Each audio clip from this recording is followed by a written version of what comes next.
ஹர ஹர நம பார்வதி பதயே ஹர ஹர மகாதேவா.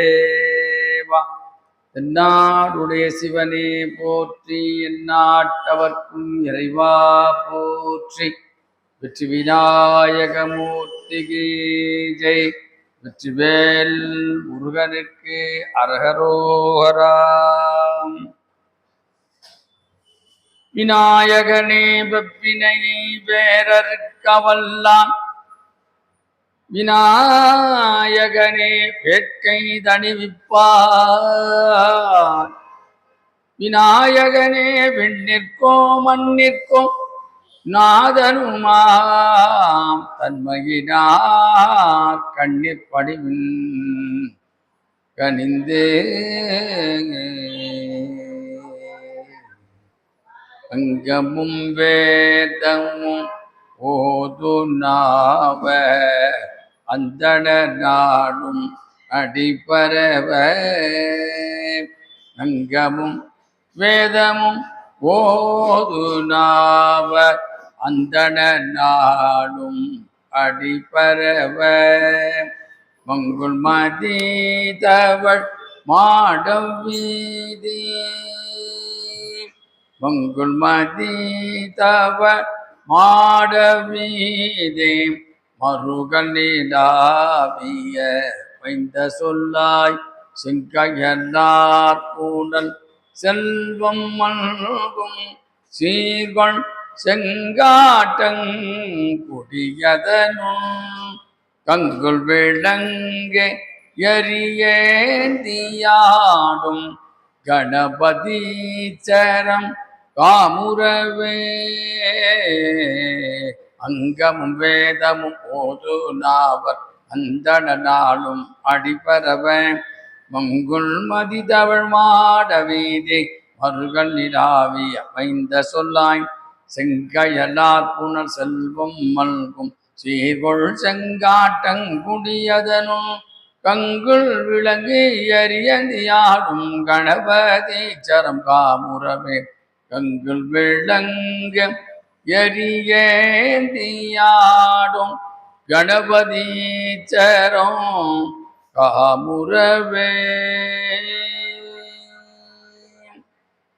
ஒருமையுடன் நினது திருமலரடி நினைக்கின்ற உத்தமர்தம் உறவு வேண்டும். உள்ளொன்று வைத்து புறம் ஒன்று பேசுவார் உறவு கலவாமை வேண்டும். பெருமை பெறும் நினது புகழ் பேச வேண்டும், பொய்மை பேசாதிருக்க வேண்டும். பெருநெறி பிடித்தொழுக வேண்டும், மதமான பிடியாதிருக்க வேண்டும். மறுபு பெண்ணாசையை மறக்க வேண்டும், உன்னை மறவாதிருக்க வேண்டும். மதி வேண்டும், நின் கருணை நிதி வேண்டும். நோயற்ற வாழ்வில் யான் வாழ வேண்டும்.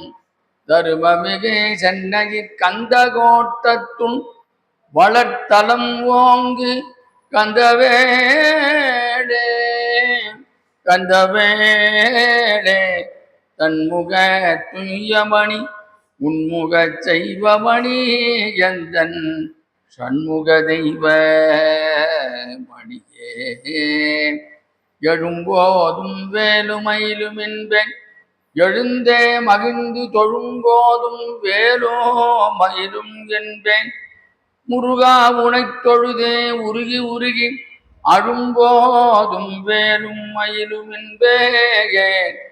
அடியேன் உடலம் விழும்போதும் வேலோ மயிலும் என்பேன். செந்தில் வேலவனே திருச்செந்தூர் முருகனே வெற்றிவேல் முருகனுக்கு அரகரோகராம். நானேயோ தவம் செய்தேன் சிவாய நம எனப் பெற்றேன். நானேயோ தவம் செய்தேன் சிவாய நம எனப் பெற்றேன். தேனாய் இன்னமுதமுமாய் தித்திக்கும் சிவபெருமான் தானே வந்து எனது உள்ளோம் புகுந்து அடியேற்கும் அருள் செய்தாக உணாரும் உயிர் வாழ்க்கை பொறுத்தன்றே வருத்திடவே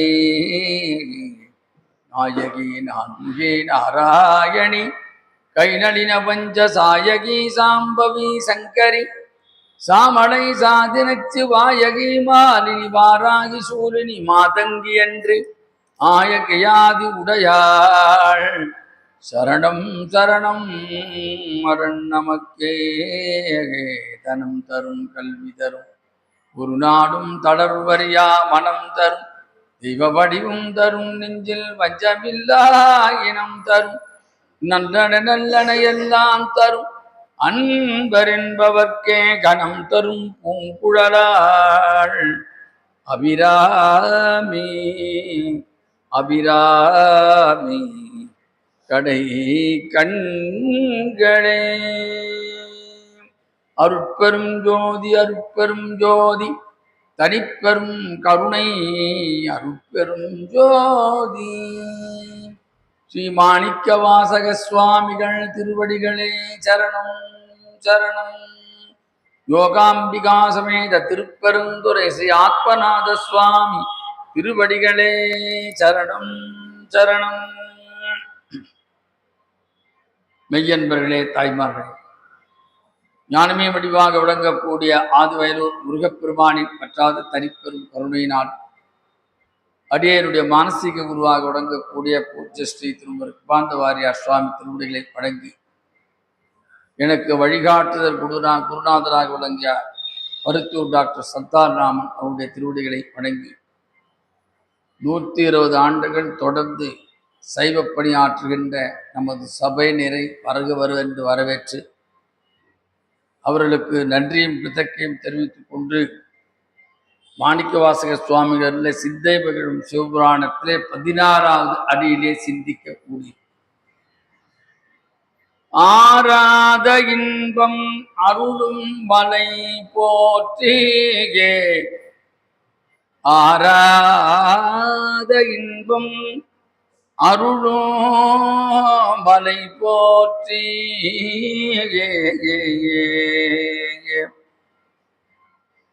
ஆராத இன்பம் என்று சொன்னால் என்றைக்கும் மாறாத இன்பம், முடிவில்லாத இன்பம். இறைவன் ஒருவன் தான் என்றைக்கும் மாறாத மனிதன மாறாத அருட்பெரும் ஜோதியாக இருக்கக்கூடியவன், மாறாத தன்மையுள்ளவனாக இருப்பவன், முடிவில்லாத இன்பத்தை தருகின்ற பரம்பொருளாக ஈஸ்வரனாக திருப்பெருந்துறை சிவபெருமானே ஆராத இன்பம் அருளும் மலை போற்றி என்றென்றும் மாறாத இன்பம், முடிவில்லாத இன்பத்தை உடையவன் இறைவன். அருளும் என்று சொன்னால் வழங்குதல் அல்லது கொடுப்பது. நம்மகிட்ட நாம வசதி இருந்தாதான் கொஞ்சம் சிரிப்போம், ஏதா கொடுப்போம். ஆனா இறைவனுக்கு அப்படி கிடையாது. எப்பொழுதும் அருள் தன்மை உடையவனாக இருந்து அருள் செய்பவன். அதனால்தான் அருளும் என்று ஒரு பதம் போட்டார். அருளும் என்று சொன்னால் வழங்குதல் அல்லது கொடுத்து. அவருடைய அருள் எப்பேற்பட்டது? மலையை போன்ற அருள் உள்ளவர். அந்த சிவனாரின் கருணை மலை போல் நிலையானது, என்றும் குறைவில்லாதது. சிவபெருமான் எப்படி இருக்கிறானாம்? அருள் செய்வதிலே மலையாக இருக்கிறான். அதனால்தான் கருணை மலை இறைவனை சொல்கின்ற போது கருணை மலை போல அவனுடைய அருள்மலையானது நிலையாக இருக்கிறது. அவனுடைய கருணை மலை என்றும் குறைவில்லதாக இருக்கிறது. அதனாலே அருளும் மலை போற்றி என்று சொன்னார். அதனால்தான் பின்னால அக்ஷரமண மாலை பாடும்போது ரமண பகவான் கூட அருணாச்சலேஸ்வரன் பாடும்போது பாடுகிறார். எரி உருவாகிய கிருபை கடலே கிருபை கூந்தருள்வாய் அருணாச்சலா கிரி உருவாகிய கிருபை கடலே கிருபை கூந்தருள்வாய் அருணாச்சலா அருணாச்சல சிவ அருணாச்சல சிவ அருணாச்சல சிவ அருணாச்சல. திருவண்ணாமலை இருக்கிறதே அது கல்மலை என்று நாம் நினைப்பது தவறு. அது கருணையுள்ள மலை. அதனால்தான் கிரி உருவாகிய கிருபைக்கடல். கிரி என்று சொன்னால் மலை. அதனால்தான் பௌர்ணமியிலே அவனுடைய அருளை பெறுவதற்குத்தான் லட்சக்கணக்கான மக்கள் கிரிவலம் செல்கிறார்கள், அவன் அருளை பெறுகிறார்கள். ஏன் அருளும் மலை என்று சொன்னார் மணிவாசக பெருந்தகை. நம்ம மனுஷனுக்கு விருப்பு வெறுப்பு வேண்டுதல் வேண்டாமை எல்லாம் இருக்கு. இறைவனுக்கு அந்த தன்மையே கிடையாது. விருப்பு வெறுப்பு அற்றவன், எல்லாரையும் அருள் செய்ய காத்திருக்கின்ற பரம்பொருள் இறைவன் மட்டுமே உலகத்தில். அதான் வள்ளுவர் அழகா சொல்வார், வேண்டுதல் வேண்டாமை இலானடி சேர்ந்தார்க்கு யாண்டும் இடும்பை இல. இவன் வேண்டியவன், இவன் வேண்டாதவன், இவன் படித்தவன், இவன் பாமரன், இவன் பணக்காரன், இவன் ஏழை என்றுலாம் இறைவன் பார்ப்பதில்லை. தன் அருளை வழங்கும் போது எல்லாருக்கும் ஒரே தன்மையாக பாரி வழங்குகிறான். அதனால்தான் ஆராத இன்பம் அருளும் மலை போற்றி. அப்ப விருப்பு வெறுப்பை இறைவன் இல்லாதிருக்கள் தான் அவனிடத்திலே மலை போன்ற அருள் இருக்கிறது. அதான் மலை போன்ற அருளை செய்கிறான். இதே பின்னால சொல்வார் மணிவாசகர், குறைவிலா நிறைவே கோதிலா அமுதே. குறைவிலா நிறைவே கோதிலா அமுதே. அப்ப அவனிடத்துல ஏதாவது குறைகள் இருக்குன்னா கிடையாது. நம்ம இடத்துல நிறைய குற்றங்கள் இருக்கும், குறைகளும். நம்மிடத்தில் தான் நமக்கு நிறைய குறைகள் இருக்கின்றன. இறைவனிடத்தில் அந்த குறைகள் எல்லாம் இல்லை. அவன் பரிபூர்ணமாக இருக்கிறான். பரிபூர்ண தத்துவம் இறைவனுக்கு மட்டுமே பொருள். பாரதி அழகா சொல்லலாம், பாரினில் யாருக்கும் நான் அடிமை செய்வோ பரிபூரணன் ஒருவனுக்கே அடிமையாகும். பரிபூர்ணா பரமாத்மா இருக்கக்கூடிய ஈஸ்வர சக்தியைத்தான் அப்படி பாரதி போற்றுகிறான். இப்ப நம்மிடத்தில் நிறைய குறைகள் உண்டு. ஆனா இறைவன் எப்படி இருக்கிறாராம்? என் குணத்தானாக இருக்கிறான். தெவிட்டாத இன்பம் உடையவனாக இருக்கிறான். தன்னிடத்தில் தெவிட்டாத அந்த நிறைவு அளிக்கும் சக்தியை, அந்த இன்பத்தினை உயிர்களுக்கு இறைவன் தான் அருள் செய்கிறான். அதனாலே ஆராத இன்பம் அருளும் மலை போற்றி. அது எப்படின்னு பார்த்தா, உடல், உலகம், அகக்கருவிகள், புறக்கருவிகள், நுகர்ச்சி பொருள்கள் போன்றவற்றை பெருமான் படைத்து அருள்கிறான் என்கிறது சைவ சித்தாந்த குழு.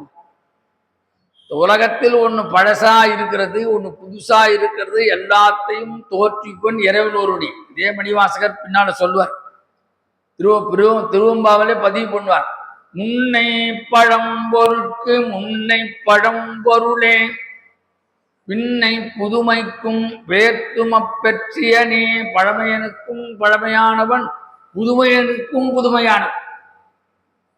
எல்லாத்துக்கும் அவன்தான் சாட்சியாக இருக்கின்றான். பழசு புதுசு எல்லாத்துக்கும் மேலான தெவிட்டாத இன்புள்ளவனாக இருக்கிறான். அது மட்டும் இல்ல, ஆறாத இன்பம் அருள்மலைத்தான். நம்ம எத்தனை பிறவி எடுத்தோ நமக்கு தெரியாது. மணிவாசகர் சொல்ற, எல்லா பிறவிலும் கூட வந்து நமக்கு அருள் செய்கின்ற தெவிட்டாத இன்பத்தை உடையவன் இறைவன்.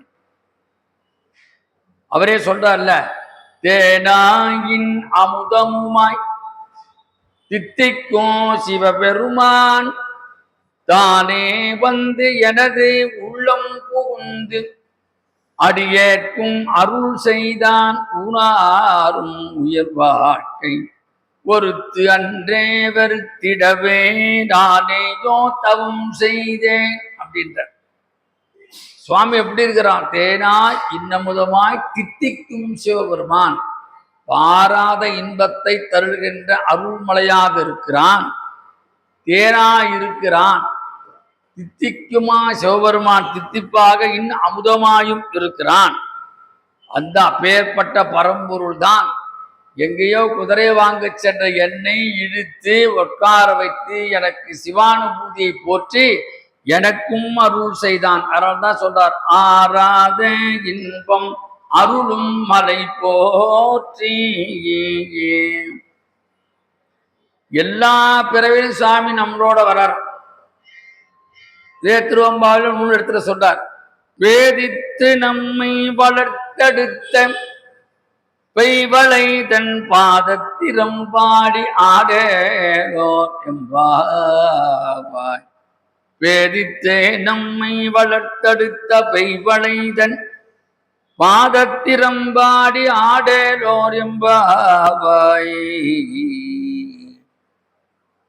அந்த அளவுக்கு இறைவன் மணிவாசகருக்கு தன்னுடைய கருணையை ஒழிந்திருக்கிறான். அதனாலே நமக்கு திருவாசகம் கிடைத்தது.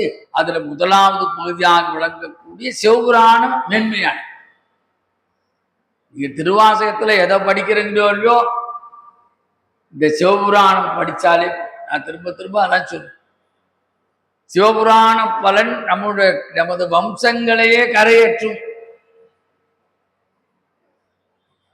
அவ்வளோ அந்த 95 அடியும் ஆத்மார்த்தமாக பாராயணம் செய்கின்ற பொழுது நமது வினைகள் எல்லாம் நசுக்கப்படுகின்றன. திரும்ப திரும்ப அதை அதுக்குதான் சொல்றோம். முந்தை வினை முழுதும் மோய உரைப்பன் யான் சிந்தை மகிழும் சிவபுராணம் தன்னை.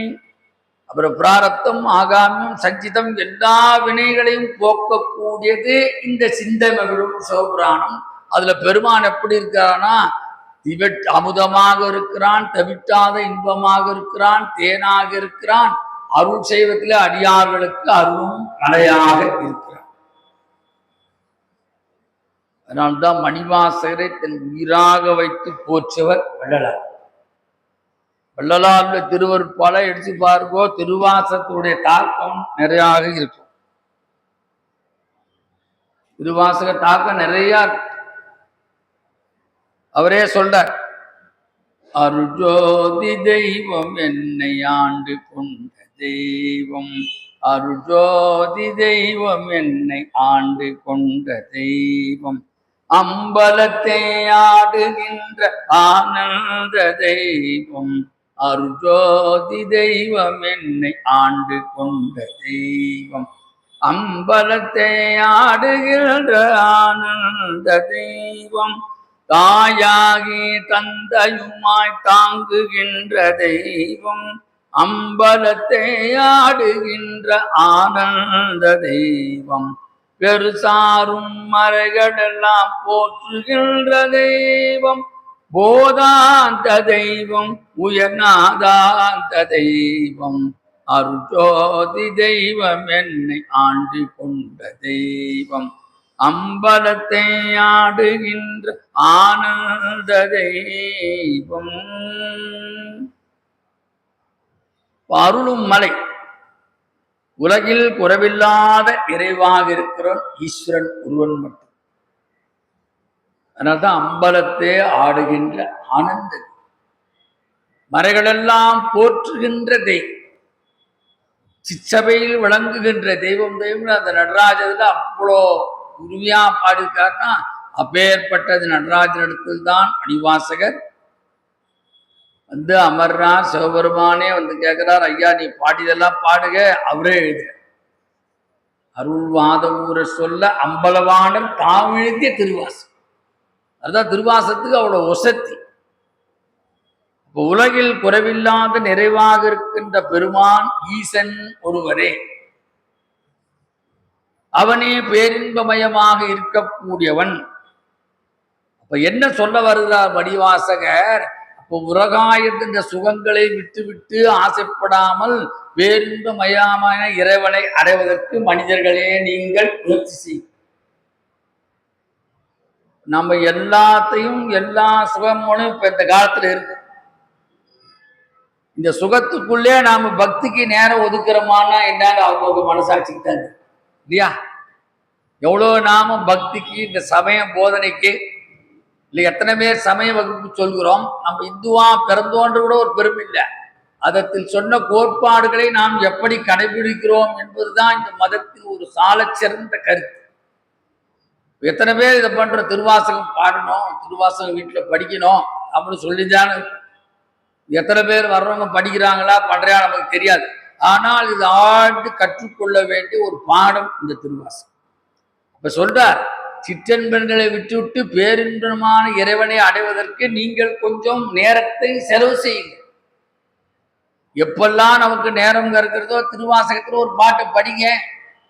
நமக்கு இசை தெரிய வேண்டாம், புரோசா படிச்சா கூட கடவுள் பக்தி பண்றான்னு ஏத்துக்கிறார். அதைத்தான் சொல்றார்.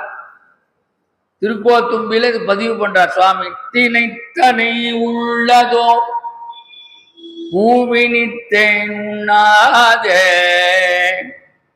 நினை தோறும் காண்தோறும் பேசும் தோறும் எப்போதும் மனைத்து எலும்புள்ளக ஆனந்தத்தேன் சொரியும் கொனிப்புடையாருக்கே சென்றுதாய் போதும்பி.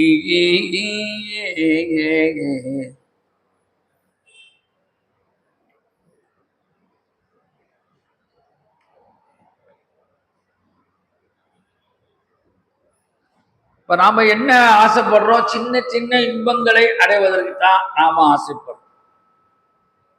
அப்ப நமக்கு ஏதாவது ஒண்ணு ஜெயிச்சுட்டா அந்த பொருளை வாங்கணும் ஆசைப்படுறோம். அது மாதிரி இந்த உயிரினங்களை நாம் நன்றாக அனுசரிக்க வேண்டும் என்று சொல்கிறார். உயிரினங்கள் நம்மளால் காப்பாற்றப்பட வேண்டும். அப்ப இறைவனை எப்ப நாம எப்படி வழிபடுத்து? துதிபாடி வழி செய்ய வேண்டும்.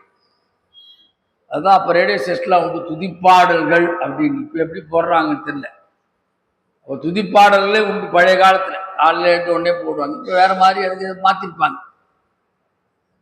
அப்ப இறைவனை துதிபாடி வழிபடுவதே நாம் அவனை அடைவதற்குண்டான கருவியாக ஆக சொல்லுகிறார் மணிவாசகர். அப்ப எதிரா ஆறாத இன்பம் அப்படின்னா இறை இன்பம் மட்டுமே ஆறாத இன்பம். ஆனாத சொல்றார், ஆறாத இன்பம் அருளும் மலை போற்றி. இந்த ஆறாத இன்பத்தை மலை மாறி உட்கார்ந்து கொண்டு அருள் செய்வதற்கு காத்திருக்கு. நான் மலையில எவ்வளவு வெட்டி எடுத்தாலும் ஒன்றும் குறையாது. இது பாட்டுக்கும் எவ்வளோ பெரிய மலையா இருக்கிறது, குறையுமானா குறையாது. அது மாதிரி இறைவனுடைய கருணை அருளும் மலையாக இருக்கிறது. ஆறாத இன்பம் எப்படின்னாக்க, நம்ம போற உடம்புல ஒரு பெரிய தழும்பு ஆயிடுச்சு, அந்த தழும்பு சாகிற வரைக்கும் அதைத்தான் சர்டிபிகேட்லாம் ஐடென்டி பண்ணுவோம். பார்த்துருக்கீங்களா? இந்த இடத்துல தழும்பு இருக்கா, அங்க இருக்கா, இங்க இருக்கா. இந்த தழும்பு ஆறாத இன்பம் என்பதே இறைவனுடைய திருநாமம் எப்பொழுதும் நம்ம மனசுக்குள்ளே இருக்க வேண்டும். அதுதான் ஆறாத இன்பம். இறை திருநாமம் நமக்கு உடலில் ஏற்பட்ட வடு போல இறைவனுடைய திருநாமம் நம் மனத்திலே ஆறாத தழுவாக பதியப்பட வேண்டும், இன்பமாக பதியப்பட வேண்டும்.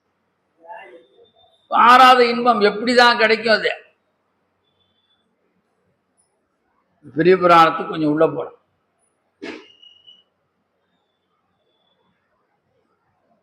காரைக்கால் அம்மையார் மிகச்சிறந்த சோகம். கணவனும் மிகப்பெரிய செல்வந்தரான வைசிய வகுப்பை சார்ந்த. கல்யாணம் ஆச்சு, குடும்பம் நடந்துட்டே இருக்கு. காரைக்கால் அம்மா சின்ன வயசுலேருந்து இளமை முதலே சிவபக்தி ஜாஸ்தி. அப்ப அந்த கடைக்கு வர்றார் ஒருத்தர், அவருடைய நண்பர் வந்து ஒரு 2 மாம்பழத்தை கொடுத்துட்டு போறார். அதனுடைய சுவை என்ன ஏதெல்லாம் அவருக்கு தெரியாது, கொடுத்தவருக்கு தெரியாது. அவர் வீட்டில் விளைஞ்சதே கொண்டு வந்து கொடுத்துட்டு போனார் நண்பருக்கு. அவர் உடனே ஒரு வேலையாட்டை கொடுத்து வச்சு, இதை கொண்டு போய் நம்ம வீட்டில் சேர்த்துடு அப்படின்னு உடனே வேலையாள் கொண்டு வந்து காரைக்காலமற்ற புனிதவதி ஆகிய காரைக்காலமற்ற கொண்டு வந்து கொடுத்தார்.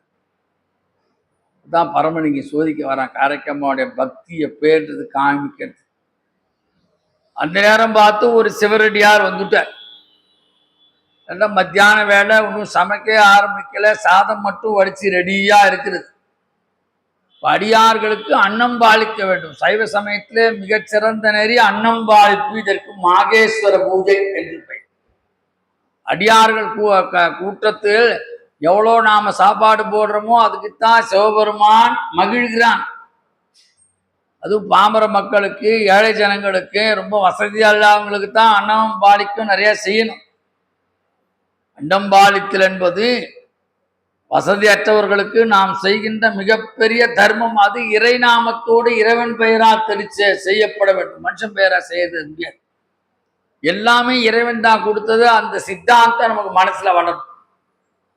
அததான் அங்க பாடுறார், அன்னம் பாலேக்கும் இல்லை சிம்பலம் அன்னம் பாலேக்கும் இல்லை சின்றம்ப. எதுக்கு சொல்றாங்க? அடியார்களுக்கு அன்னம்பாலத்தில் மிகப்பெரிய தர்மம். நீங்க காசு கொடுத்தா கூட மனசு போராது உங்களுக்கு. 100 கொடுத்துக்கலாங்க, சிட்டியாரு வசதியா தானே இருக்கிறார்.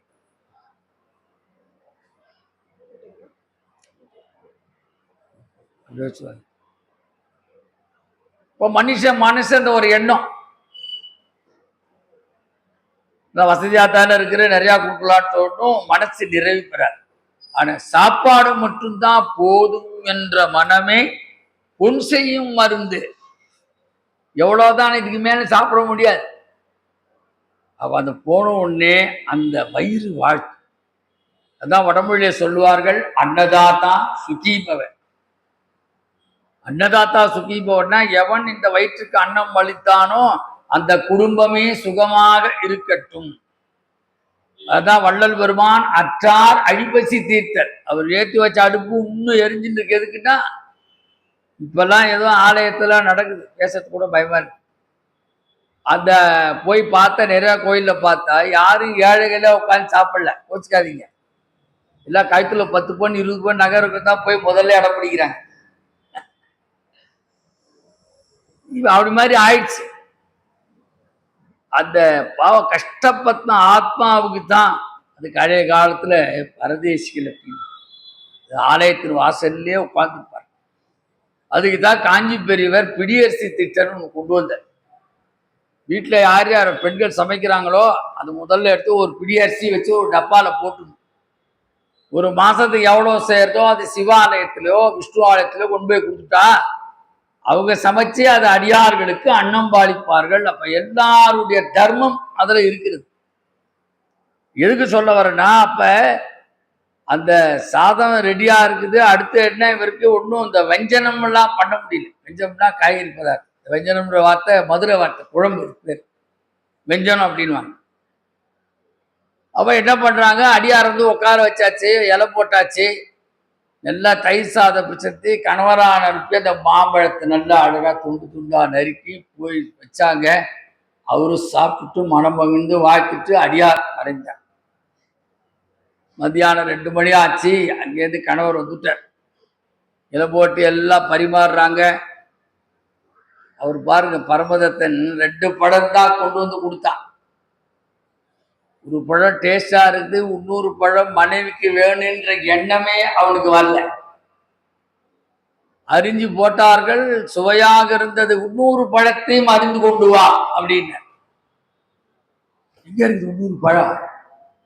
இது அடியாருக்கு போட்டாச்சு. உள்ள போய் சமையல் இறக்கி போற பெருமானே கணவர் இப்படி கேட்கிறாரு அப்படின்னா தொப்புன்னு பழம் விழுந்தது கை. கொண்டு வந்து அறிஞ்சு போக்குறார். அவன் நினைக்கிறான், இது என்ன அந்த முதல் பழத்தின் சுவை உடது அதீதமான சுவையாக இருக்கிறதே என்று கேள்வி கேட்டான். 2 சுவையும் ஒண்ணு போலத்தான் இருக்கணும். முதல் பழம் எப்படி இருக்கிறோம் அதே. ஆனா 2வது பழம் அதீதமான சுவை. ஏன் அதீதமான சுவைன? இறையருளால் பெற்ற பழம். அவ உடனே சொல்லிடுறா உண்மையை, நடந்ததுதான் அப்படிதான் அப்படின்னு. அப்படி ஆனால் இப்போ வர வைத்து காமி அப்படின்னா அவ கணவன் எதிரே கையை கூப்புறா, பழம் வந்தது. மனைவியான காரைக்கால் அம்மையா கணவனுடைய கணத்தில் கொடுத்தால் பழம் மறைந்து. இதைத்தான் இங்க சொல்றார். அப்ப ஆறாத இன்பம் அருளும் மலை போற்றி. ஆறாத இன்பம் இந்த மாம்பழ கதை நமக்கு இந்த ஆயுசு பெரிய புராண கதை இருக்கிற வரைக்கும் இந்த கதை இருக்கு. ஆறாத இன்பம், ஒரு அப்பேற்பட்ட ஒரு இன்பத்தை தந்து கடைசியில காரைக்கால் அம்மையார் மிகச்சிறந்த சிவபக்தரான அவர் பாடினதான் முதல் தேவாரமே அற்புத திருவந்தார். அதுக்கப்புறம் தான் இவங்கெல்லாம் வந்தாங்க. காலத்தால் முற்பட்டவர், காரைக்கால் அம்மை அங்கு பேய் நடந்து கொண்டு போகிறாள். பார்வதி போய் ஒரு பெண் வருகிறாளே அப்படின்றார் பேயோடு. பெருமான் சொல்லுகிறார், நம்மை பேணும் அம்மை அம்மா என்று காரைக்கால் அம்மையாரை அழைத்தார், அப்பா என்று கண்ணப்ப நாயனாரை அழைத்தார். அன்று அன்பு நில்லு கண்ணப்ப, நில்லு கண்ணப்ப, நில்லு கண்ணப்ப. இதுதான் இறைவன் தருகின்ற ஆறாத இன்பம். இந்த அருளை தருகின்றனே சிவபெருமான் மலையாக இருக்கிறான். ஆறாத இன்பம் அருளும் மலை போற்றேன்.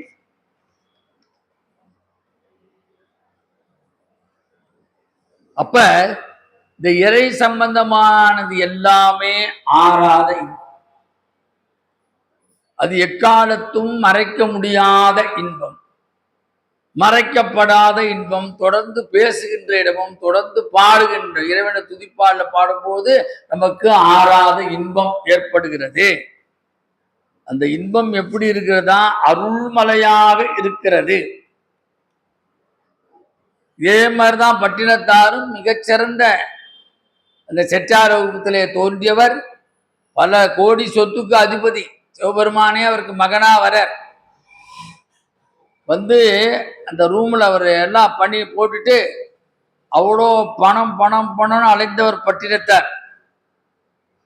பையனை உள்ள தூக்கி போடு அப்படின்னார். பையன் வியாபாரத்துக்கு போயிட்டு எருமுட்டை எல்லாம் வாங்கிட்டு வந்தான் விராட். எல்லா செட்டியாரும் நல்லா தங்கம் தங்கமா வாங்கிட்டு வந்து இறக்கியிருக்காங்க. இவர் பையன் என்ன பண்ணியிருக்கான்? வந்தவர் மகாலிங்க சுவாமி மருதவானுனா வர்றார் சிவபெருமான். அந்த ரூம்ல போட்டு பூட்டு சொல்லிட்டு இந்த கோபத்துல ஓங்கி அந்த விராட்டி எடுத்து செவுத்து மேல அடிச்சார் பாருங்க. விராட்டி இருந்து நவரத்தின கற்களா கொட்டியது. அப்ப எவ்வளவு கெட்டிக்காரப்பா பையன் நினைக்கிறார். கதவை திறந்து எங்க பையன் திறந்து பார்க்கிறார், காணும், பையனை காணும். ஒரு ஓலையில எழுதிருக்குது, காதற்ற ஊசியும் வாராது காணும் கடை வழிக்கே. எவ்வளோ கோடி சொத்துக்களே ஒரே நேரத்தில் துறந்தார் என்று சொன்னால் சிவபெருமானுடைய ஆறாத இன்பம் அவரை கவர்ந்தது. எல்லா சொத்தையும் ஏழைப்பாடு கொடுக்க சொல்லிட்டார். அப்ப சிவபெருமான் மட்டுமே இன்பமானவன். இந்த உலகத்தில் இதெல்லாம் நிலையில்லா செல்வம், இறையருளே நிலையில்லாத ஆறாத இன்பம். அதனால்தான் இந்த பதத்துக்கு அவ்வளவு சொல்றார்.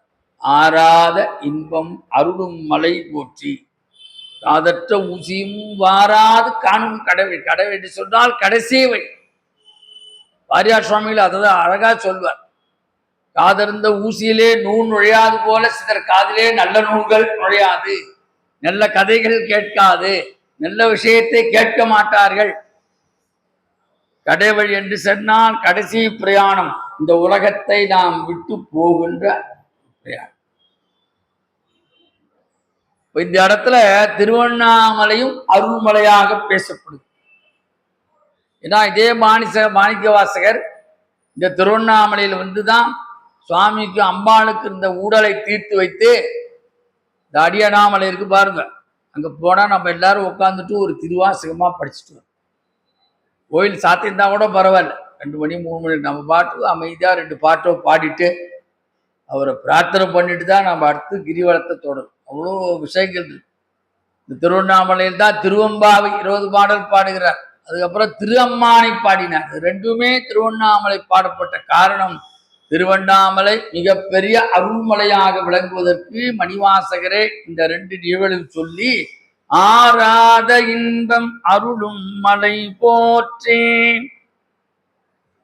சிவனடியார்களுக்கு அருளமுதத்தை இன்பத்தை தருகின்றவன் அருணாச்சலேஸ்வரன். அப்படி ஒரு கருத்து எடுத்துக்கலாம்.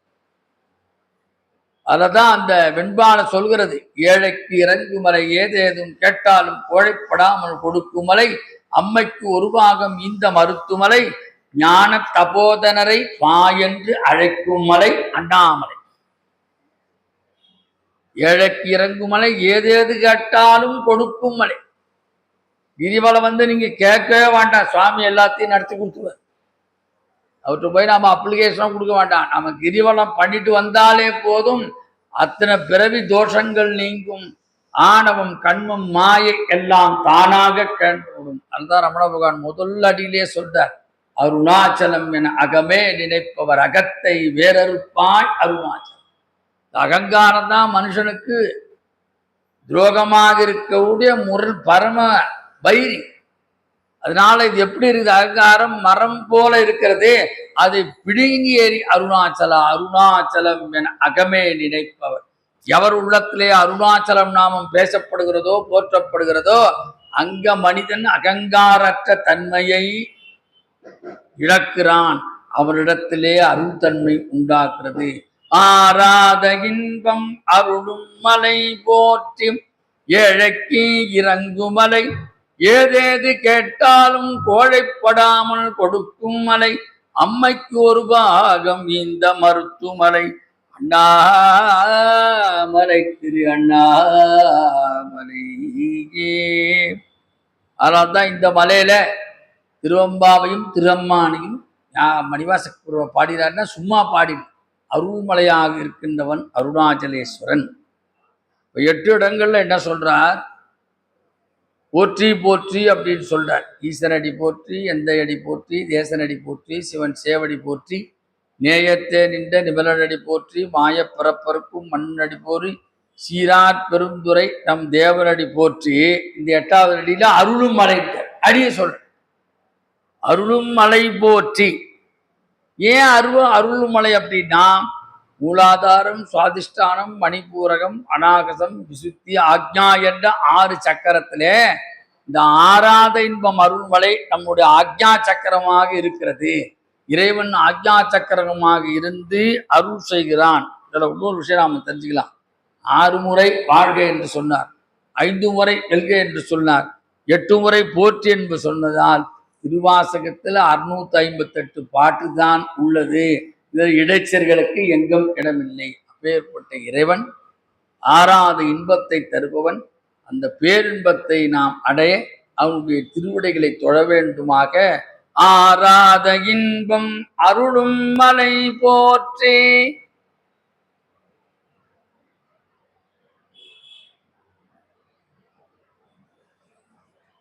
அடுத்து 17வது அடிக்குள்ள நுழைகிறோம். சிவன்னவன் என் சிந்தையுள் நின்ற சிவனவன் என் சிந்தையுள் நின்ற அதனால். ஒரு அற்புதமான வரி. எவ்வளோ திரும்ப படித்தாலும் திகட்டாத வரிகள். என்னை பொறுத்து காலையிலேருந்து ஒரு 5 தடவை படிச்சிருப்பாரு திரும்ப. இது எவ்வளோ சொல்லலாம்னு பார்த்தா நிறைய விஷயம் வருது. எழுத ஆரம்பிச்சோன்னு வச்சுங்களேன், அது பாட்டுக்கும் இதை சொல்லாமா அதை சொல்லாமா, அப்ப எதைத்தான் சொல்றது? எல்லாத்தையும் சொல்றதுக்கு நேரம் கிடையாது. முக்கியமான கருத்து மட்டும் சொல்ல. சிவன்னவன் என் சிந்தையுள் நின்ற அதனால். இறைவன் எங்க இருக்கிறாரா? அமருமிடம் நம்முடைய சிந்தை. அழகாக சொல்லுவார். சத்தத்தின் உள்ளே சதாசிவம் காட்டி சித்தத்தின் உள்ளே சிவலிங்கம். இந்த சித்து என்பதுதான் அறிவு, அதைத்தான் சிந்தை. அதனால்தான் இவரே சொன்னார், சிந்தை மகிழும் சிவபுராணம் தன்னை முந்தை வினை முழுதும் ஓய உரைப்பன் யான். சொல்றார். அதான் சிந்தை மகிழும்னா அந்த அறிவாகிய இன்பம் சிவபுரானை தேடி போகச் செல்கிறது. அதுதான் சிந்தை மகிழும். இதை படிக்க படிக்க படிக்க நம்முடைய மனம் எங்க போகும் என்று சொன்னால் சிவனிடத்திலே சிந்தையாக குடிகொள்ளும். இப்ப அவர் எங்க இருக்கார்? சிந்தையில மட்டும் இருக்கிறாரா? அவர் இருக்கின்ற திருக்கோயில்களிலெல்லாம் சிந்தை. ஏன் அதுக்கு வியாக்கியானம் அப்படி சொல்றாங்க? பல பேர் பல விதமா வியாக்கியானம் சொல்லியிருக்காங்க. சுவாமி சித்பவானந்தா வேதாந்த பரமா அழகா சொல்ற, நிறைய பேர் சொல்லியிருக்காங்க. அப்ப இறைவன் எப்படி அவன் அருள் செய்கின்ற திருக்கோயில்களே நமக்கு சிந்தைக்கு வர வேண்டும். அதனால்தான் நமக்கு தினசரி கோயில் வழிபாடு வைத்தார். ஆலயம் தொழுவது சாலமும் நன்று, கோயில் இல்லா ஊரில் குடியிருக்க வேண்டாம். அப்பர் பெருமான் சொல்றார் ஒரு பதிகத்துல, கோயில் இல்லாத ஊருது எப்படின்ற சுடுகாட்டுக்கு சமம் அப்படின்னு. ஒரு ஊர்ல ஒரு கோயிலாவது இருக்கு, கோயிலே இல்லைன்னா சுடுகாடுக்கு அந்த ஊருக்கும் வித்தியாசமே இல்லை. அடாவிக்காடு அப்படின்ற எந்த அளவுக்கு அப்ப கோயிலினுடைய பெருமை பேசியிருக்கிறது. ஏன் சொல்றாருன்னா, இறைவனுடைய பெருமை. ஒரு ஊர்னா ஒரு அக்ரஹா இருக்குன்னா இந்த பக்கம் சிவாலயம் இருக்கும், அந்த பக்கம் பெருமாள் கோயில். அரி அரண்டி வாழும் இடம், அதுதான் பின்னால அக்ரஹாரம் என்று மாறி அரியும் அரணும் இருக்கின்ற ஊர்.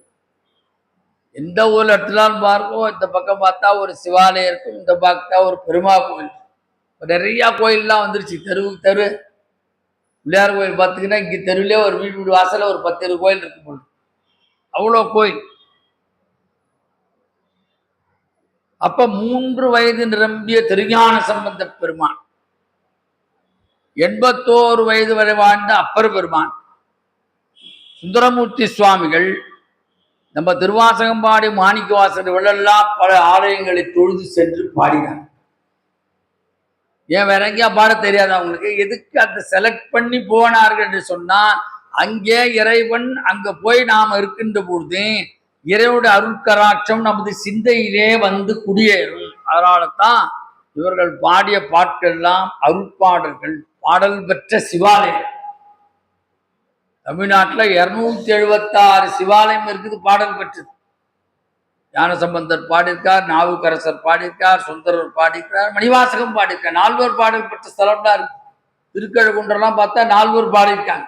சில ஸ்தலங்கள்லாம் அப்படி இருக்குதுன்னா அந்த இடத்துல அப்ப எவ்வளோ வைப்ரேஷன் இருக்கும்.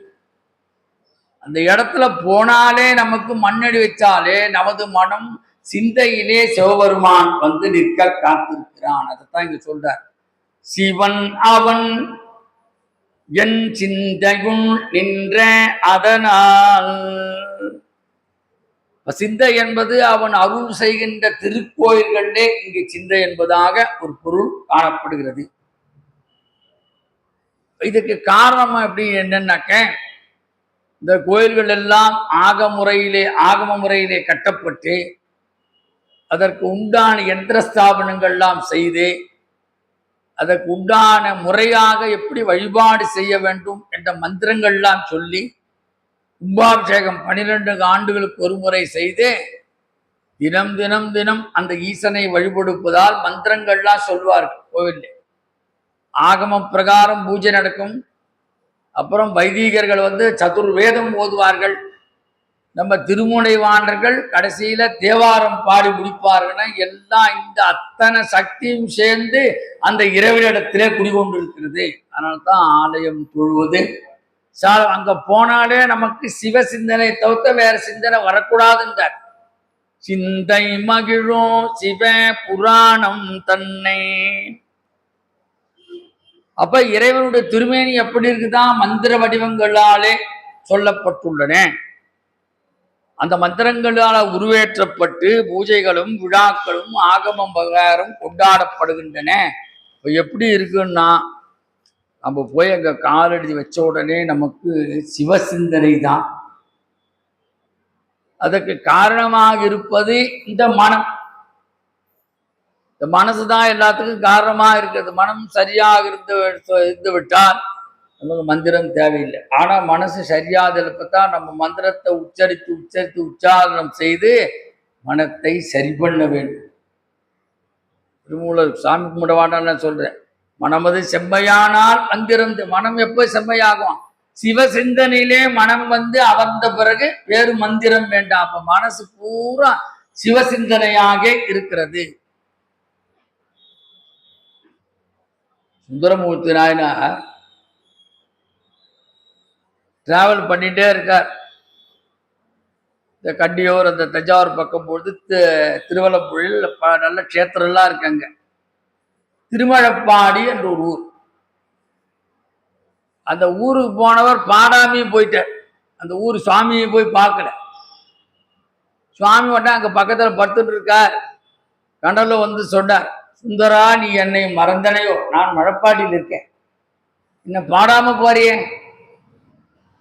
சுவாமியே அவருக்கு அந்த சிந்தனை ஏற்படுத்தி கொடுத்துருக்காரு பாருங்க. சுந்தரமூர்த்தி நாயனாருக்கு அது மறந்து போச்சுன்னா நம்மெல்லாம் ஏமாத்துறோம் இல்லையா? மழப்பாடின்னு ஒரு ஸ்தலம் இருக்கு, அது பாடாமே அவர் போய் பக்கத்துல படுத்துட்டு இருக்காருன்னா சுவாமி எழுப்பி சொல்றார், சுந்தரா நீ என்னை மறந்தனையோ? இந்த மழப்பாடியில் இருக்கும்பா, என்ன மறந்துட்டியா?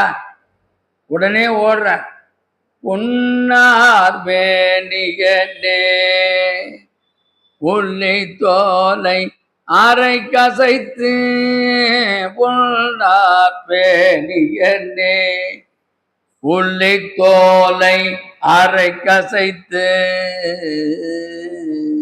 மின்னா செஞ்சடை மேல் விழிர்கொன்றை அணிந்தவனே மன்னே மாமணியே மழவாடியுள் மாணிக்கமே அன்னே உன்னையெல்லாம் இனி யாரை நினைக்கனே. சுவாமி இப்படி கேட்கலாம் நமக்கு மழப்பாடி தேவாரமே கிடைச்சிருக்க இல்லையா? சுந்தரா நீ என்னை மறந்தனையோ அப்படின்னு போய் பாடிட்டார்.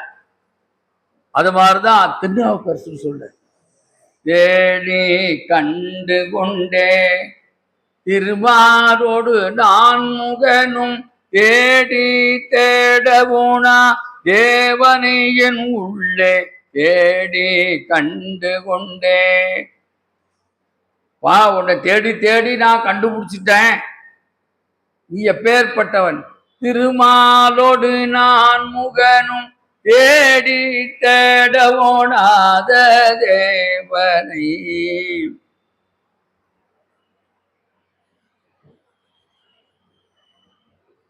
ரெண்டு பேருக்கும் போட்டி வந்துடுத்து. ஒருத்தர் அன்னப்பறவா தேடி போனா சிவபெருமானுடைய திருமுடியை பார்க்க முடியல. ஒருத்தர் வராக அவதாரம் எடுத்து பண்டிவடம் எடுத்து போனார், அவருடைய திருவடியை பார்க்க முடியல. அப்ப ரெண்டு பேருமே தோற்று போனார்கள். அப்பேற்பட்ட திருமாலோடு நான் முகனும் தேடி தேட உணாத தேவனை, அவர்களாலே பார்க்க முடியாத அந்த தேவனை சிவபெருமானை நான் என்னுள்ளே தேடி கண்டு கொண்டேன். அதைத்தான் சொல்றார். சிவன் அவன் சிந்தையுள் நின்ற அதனால், அப்பர் பெருமானுக்கு அவ சிந்தனை இருந்ததுனால, சிவசிந்தனை இருந்ததுனால தான் இந்த மாதிரி பாட முடிச்சு. அதான் மாணிக்க வாசகத்தை நம்ம எடுத்துக்கணும். தேடி கண்டு கொண்டேன் திருமாலோடு நான்மகனும் தேடி தேடவனா தேவனை என் உள்ளே தேடி, என் உள்ளத்துல உள்ள தேடி கண்டுபிடிச்சிட்டோம்பா. இததான் பின்ன முன்னாலேயே சொல்றார் மாணிக்க வாசகம். சிவன் அவன் என் சிந்தையுள் நின்ற அதனால் அவன் அருளாலே அவன் தாழ் வணங்கி சிந்தை மகிழும் சிவபுராணம். அப்ப சிந்தை முழுவதும் சிவமாக இருக்க வேண்டும். மாணிக்க வாசகருக்கு சிந்தனை பூரா சிவமாகவே. அதுதான் திருவாசகத்துக்கு உருகாத, திருவாசகத்துக்கு தொட்ட இடெல்லாம் எல்லாமே தித்திப்பு தான். நீங்க தனிமையில உட்காந்து பாரு.